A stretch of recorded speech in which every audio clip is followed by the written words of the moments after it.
மக்கள் இன்றைக்கு நன்றாக உணர்ந்து கொண்டிருக்கிறார்கள்.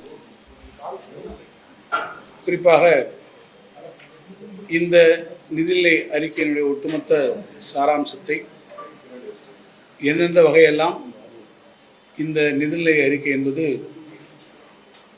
மக்களுடைய எதிர்பார்ப்புகளை பொய்த்து போக செய்திருக்கிறது என்பதை குறித்து இன்றைக்கு நம்முடைய எதிர்க்கட்சி தலைவர் திரு உதயநிதி ஸ்டாலின் அவர்கள் செய்தியாளர்கள் சந்திப்பிலே மிக விவரமாக அவர்கள் எடுத்துச் சொல்லியிருக்கிறார்கள்.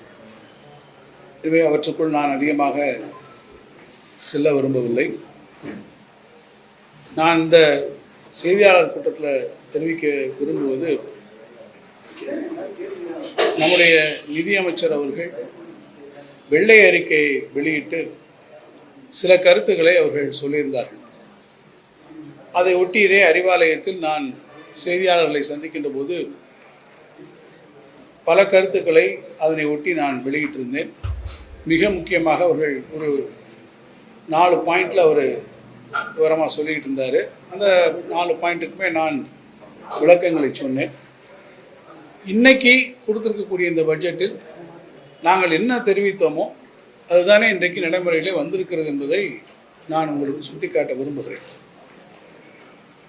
தமிழ்நாடு முன் எப்போதும் இல்லாத வகையிலே கடன் வாங்கியிருக்கிறது. சொல்ல வேண்டும் என்று சொன்னால், நீங்கள் வாங்கியிருக்கக்கூடிய கடன் ஒட்டுமொத்தமாக பார்த்தால் 10 லட்சம் கோடி வாங்கியிருக்கிறீர்கள்.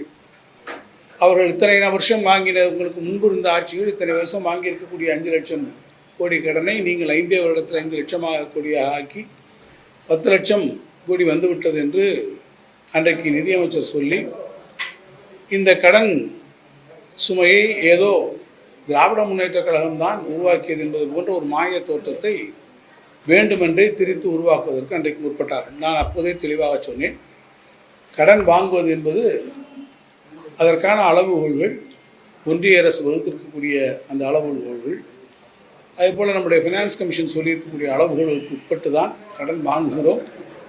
தவிர இந்த கடன் வாங்கக்கூடிய விகிதம் என்பது ஆண்டுதோறும் 2 மடங்காக அது உயர்ந்து கொண்டு செல்லக்கூடிய சூழ்நிலை வரும். சொல்ல வேண்டும் என்று சொன்னால், இந்த 2 மடங்காக வருகிற போது தாவேக அரசு 5 ஆண்டு காலத்தை நீங்கள் நிறைவு செய்கிற போது உங்களுடைய கடன் அன்றைய தினம் ஏறத்தாழ 20 லட்சம் கோடி, இன்றைக்கு 10 லட்சம் கோடியாக இருந்தால் 20 லட்சம் கோடியாக வருவது இயற்கையாக இருக்கும் என்றும் கூட நான் இன்றைக்கு தெரிவித்தேன். இன்றைக்கு மதிப்பிற்குரிய நிதித்துறையினுடைய கூடுதல் தலைமைச் செயலாளர் அவர்கள் செய்தியாளர்களை இன்றைக்கு சந்தித்திருக்கிறார்.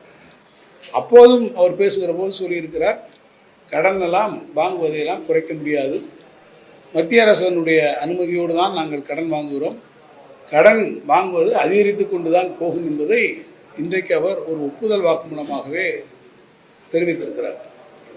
நான் குறிப்பிட்டு சொல்ல வேண்டும் என்று சொன்னால், இந்த ஆண்டு நெட் பார்ரோயிங் எவ்வளோ வாங்கியிருக்கிறார் என்று பார்த்தால் சொன்னால், 1,22,00,000 கோடி நெட் பார்ரோயிங் அவர்கள் இந்த ஆண்டு வாங்கியிருக்கிறார்கள்.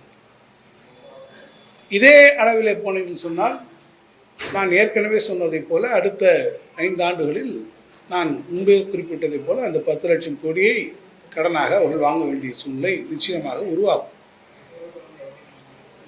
நாங்கள் ஆட்சி பொறுப்பில் இருந்து போகிற போது நெட் பார்ரோயிங் 1 லட்சம் கோடியாக இருந்தது. இந்த ஆண்டே நீங்கள் பார்ப்பீர்கள் என்று சொன்னால், இப்போதே அவர்கள் 22,000 கோடி ரூபாய் அதை விட அதிகமாக கடன் வாங்குவோம் என்று இன்றைக்கு தெரிவித்திருக்கிறார்கள். இதே போல ஒவ்வொரு விஷயத்தையும் நீங்கள் எடுத்துக்கொண்டால், வெள்ளை அறிக்கை அவர்கள் சொல்லுகிற போது என்னென்ன சொன்னார்களோ நான் விளக்கம் சொல்ல விரும்புகிறேன். ரெவென்யூ டெபிசிட் எவ்வளவு இருக்கிறது என்று நம்முடைய ஆட்சியில், திராவிட முன்னேற்ற கழக ஆட்சியிலே நாங்கள் விட்டு போகிற போது 48,699 கோடி ரூபாய் இருந்தது. இன்றைக்கி எவ்வளவு சொல்லியிருக்கிறாங்க? 55,775 கோடி ரூபாய் ரெவென்யூ டெபிசிட் சொல்கிறாங்க. ஏறத்தாழ 7,000 கோடி ரூபாய் கூடுதலாக இன்றைக்கு ரெவென்யூ டெபிசிட், வருவாய் பற்றாக்குறையை அவர்கள் சொல்லுகிறார். அதே போல் மூலதன செலவு அன்றைக்கே சொன்னார்கள், நீண்டகால திட்டங்களை இந்த அரசு கொண்டு வரவில்லை, எல்லாவற்றையும் ஏதோ எடுத்து அள்ளி வாரி வழங்கிவிட்டார்கள். எல்லாமே ரெவன்யூ எக்ஸ்பெண்டிச்சருக்காக போய்விட்டது என்று அவர்கள் சொன்னார்கள். மூலதன செலவுகளையே ஏதோ நாங்கள் செய்யாததை போல ஒரு மூற்றத்தை உருவாக்கினார்கள். நாங்கள் அப்போ மூலதன செலவுகளுக்காக ஒதுக்கப்பட்டிருந்த தொகை டீம் பட்ஜெட்டில் 59,662. இப்போ இவங்க எவ்வளோ ஒதுக்கியிருக்காங்கன்னு பார்த்தீங்கன்னா 56,985 கோடி ரூபாயை இன்றைக்கு ஒதுக்கியிருக்கிறார்கள்.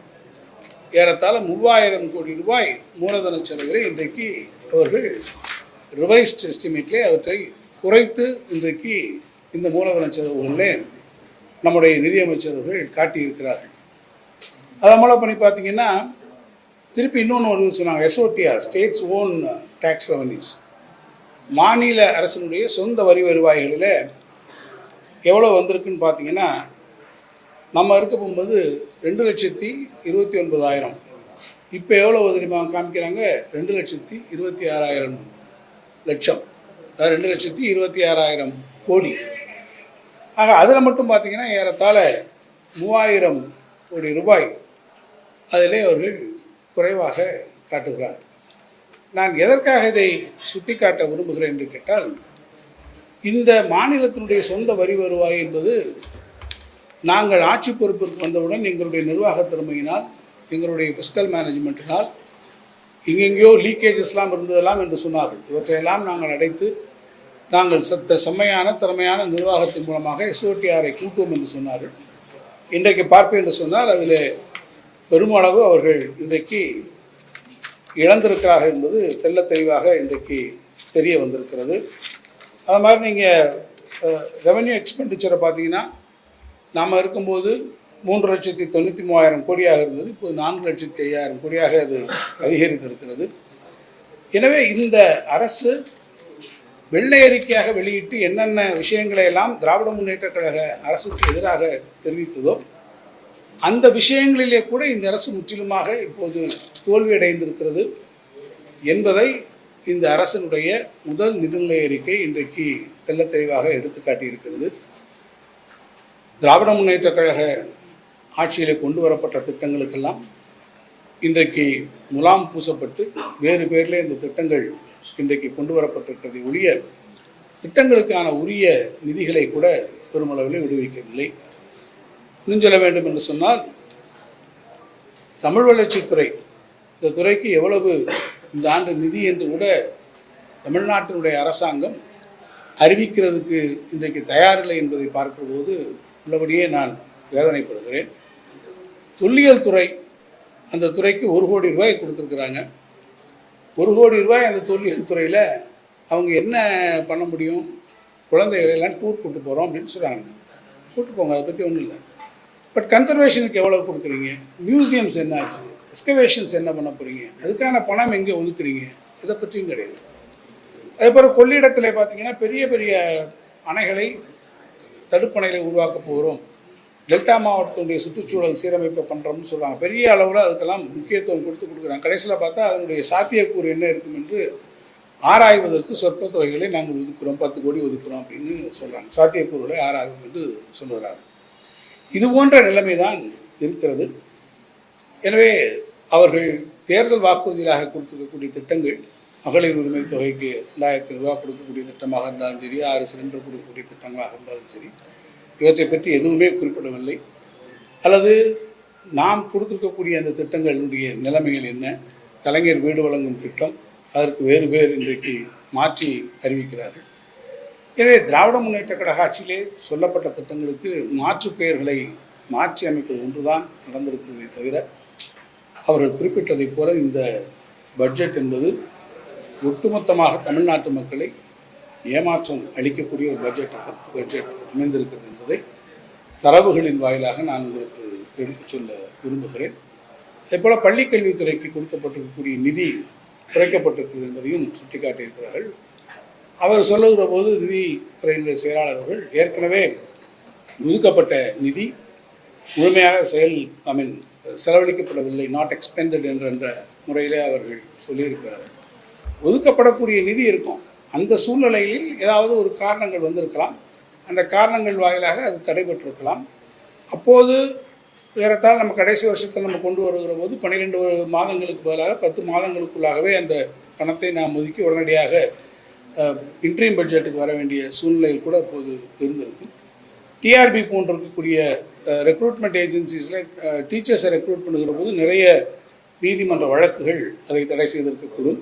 இப்படி பல்வேறு காரணிகள் இருந்திருக்குமே ஒழிய பொதுவாக எனக்கு தெரிந்து, ஏன்னா நான் பள்ளிக்கல்வித்துறையுடைய அமைச்சராகவும் நான் பணியாற்றியிருக்கிறேன், தொடர்ந்து பள்ளிக்கல்வித்துறைக்கு அடுத்தடுத்த ஆட்சிகள் வருகிற போது எப்போதும் அதுக்கான நிதியை குறைத்ததில்லை. கல்விக்கான வளர்ச்சியை கொடுத்திருக்கிறோம்.